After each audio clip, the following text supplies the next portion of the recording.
Hello everyone, hope you're doing well. My name is Carlos Bricio. A few months ago, Produce Like a Pro and Rate My Mix released a contest for mixing a death metal song. I didn't have time to participate at that moment, but I still wanted it to practice my mixing techniques in this type of style. So I signed up, downloaded the tracks, and started playing around with them. The session also served me to test the newest Sonimus plugin and console that I was beta testing at that time.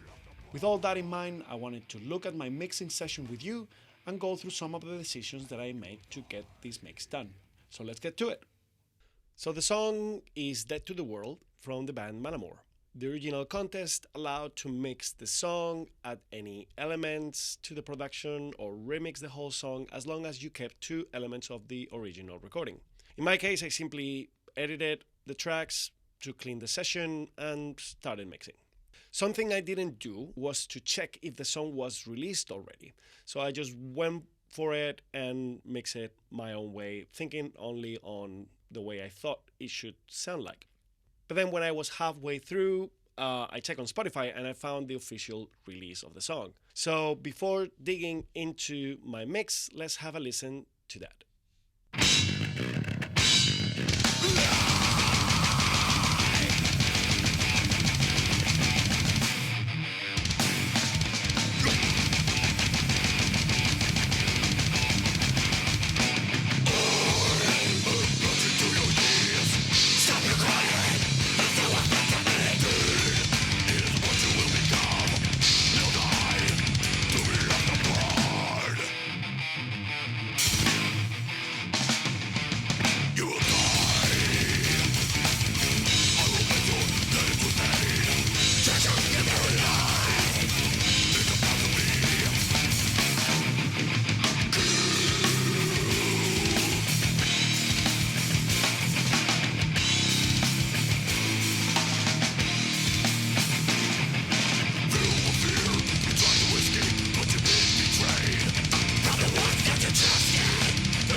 So the release mix is a bit bright to my taste and lacks a bit of body, in my opinion.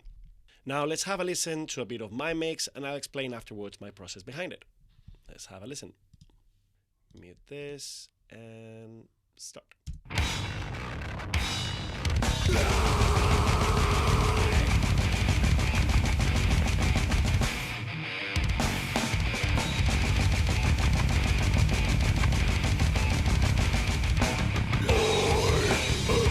To your knees, stop your crying. If the what's meant to be did is what you will become. They'll die to be left apart. You will die. I will make you that it was paid. Treasure your very life. It's about to be.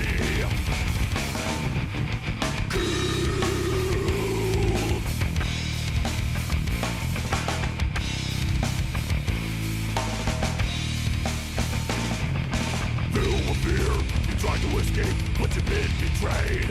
From the ones that you trusted, the purpose removed. For your soul to kill, you're already dead. You deserve that I myself will kill. Like spare you to life, your guilt of sin will be forgiven. So in terms of the session, the first thing that I did was adding end console throughout my session. And then change the plugin accordingly, whether I had a channel, like the bass, the drums, the guitars, or a bus. So in case of my drum bus, I have the end console in the bus module, which now, ever since they released a console, you can flip around by just clicking on this icon, and you can have both modules or both instances of the plugin in just the same plugin. This just makes the workflow way faster because you can add the same plugin throughout your session as your first insert and then go through primarily your buses and flip the plugin around to get the bus instead of the channel. Also, what I did on the master, I had the master channel with end console with the master grouping engaged. So I can control and finalize the mix with just these 8 faders and even add saturation if I wanted, or trim down some of the levels if I feel appropriate, and even control the full saturation of all the plugins from one single place. So just to give context of how end console is sounding, I'm gonna bypass the saturation. So end console will only work as some sort of gain staging control, so just like a gain knob. But in this case, you can hear also what the sound of the plugin of the end console is doing.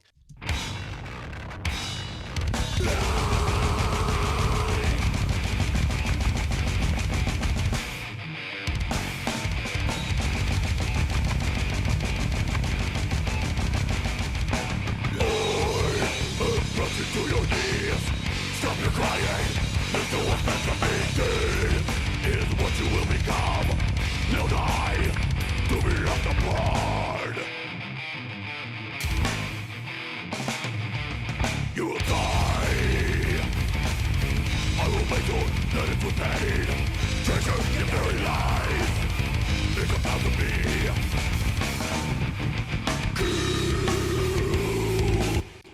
So as you can hear, it definitely adds up. It just makes it a bit cleaner. It also makes it a bit rounder. And obviously I'm adding some saturation on these groups, especially for the guitars. But I'm also pushing the saturation of the drum bus a bit behind. Going back to the mix, what I intended to do as well was a top-down mixing approach, as I mentioned. So I will process each individual bus instead of processing each individual channel. I use end console for all the channels, just like if I was sending all the signals to a console. So if we listen to the drums, let's have a listen to the drums, and I'll bypass the plugins and see what I was doing. So this is the drums alone, with and without the plugins.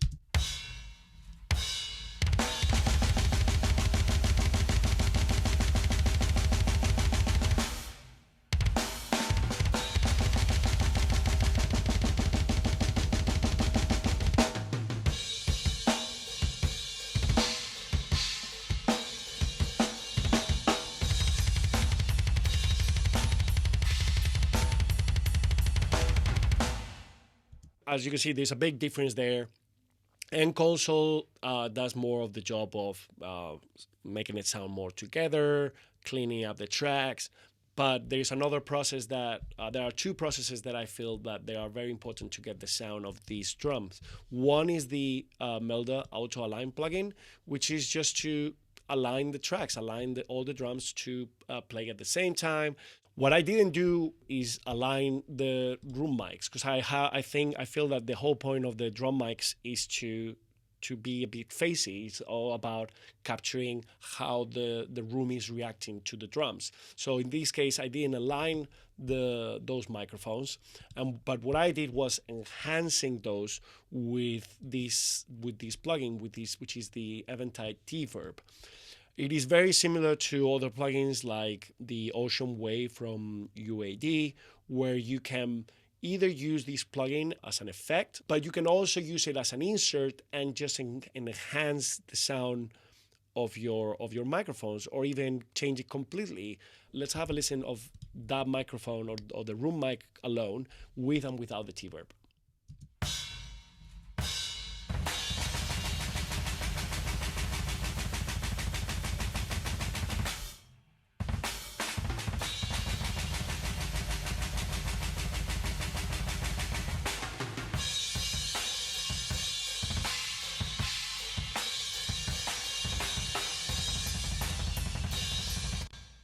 So as you can hear, it's just enhancing it. It's just making a bit more control and giving more a sense of space, which I felt it was really nice for the drums.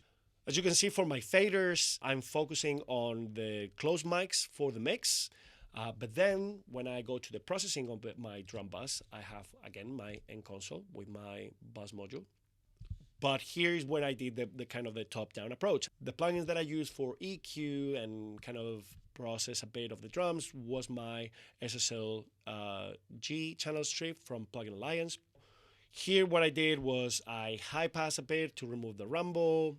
I use as a kind of an initial process the drum bus smash A preset, but then I tweak it to my taste just to get what I was after. And then I EQ a bit just to bring up the highs, removing some of the boxiness from 400 hertz and boosting between 60 and 70 hertz. I'm also using the expander. It helped me to clean up the whole sound of it. So let's have a listen of the drums with the SSLG, channel strip, and without.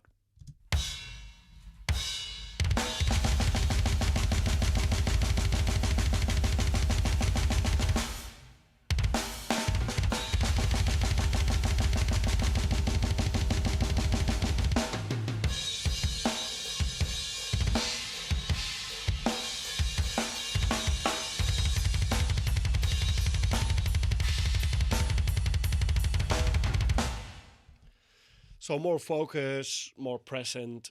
And then finally what I added was Tuco, the Tuco compressor on the drum bus overdrive mode.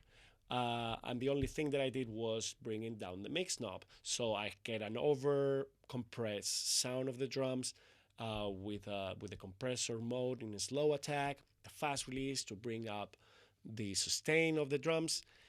But at the same time, I get a bit of the dry signal into the mix, and it just works really good. Let's have a listen.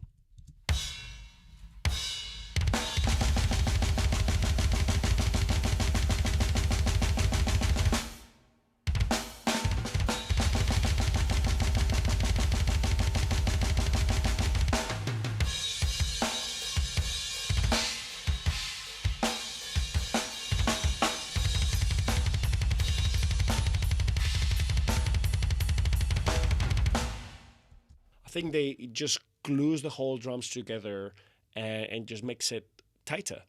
So then from then on, I follow kind of the same approach for everything. So I use N-Console on the bass just to clean up with the high pass filter, some of the rumble. I also use, on the case of the DI, I use the new feature from console emulations from Sonimus, which is the push button.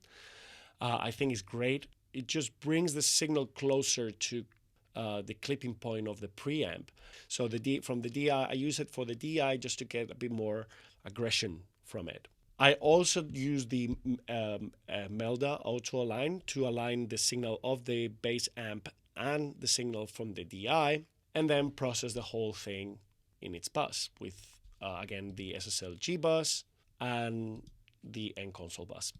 But I'm also using this plugin, the UAD Raw, for the distortion. So let's have a listen first to what the SSLG is doing. I use as an initial move the preset 28, which is the DI bass, but then I tweak it to the setup that I liked. So let's have a listen with and without.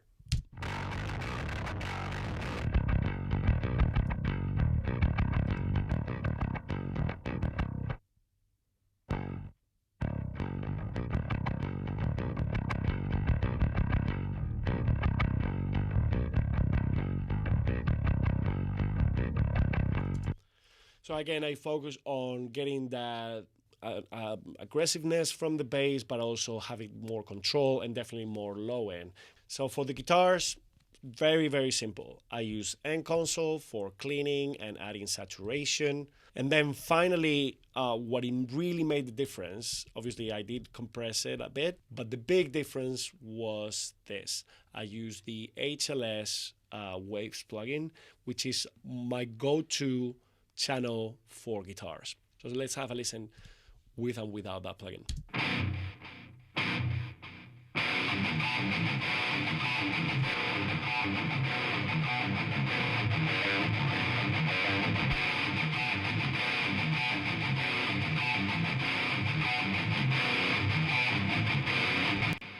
So I think it really adds up and to get that tone of the guitars Finally, for the vocals, again, end console, cleaning up the low end, remove some rumble. I added some of the push features on hot, and then I used Burnley. It's my favorite 1073 emulation out there.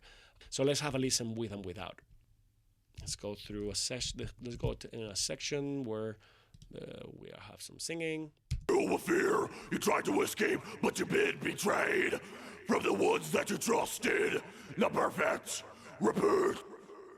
For your soul's condemned. You're already dead. You deserve that I myself will kill. Again, subtle, but I think you just make the vocals a bit brighter, a bit more present. You just made it sit down nicely in the mix. This is my mix. Let's have one final listen to it, and I hope you enjoy it. Let me know what you think.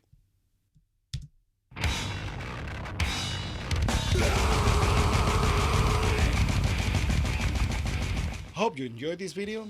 If you did, leave a comment, give it a thumbs up, and consider subscribe to my channel for more videos like this. Have a nice day.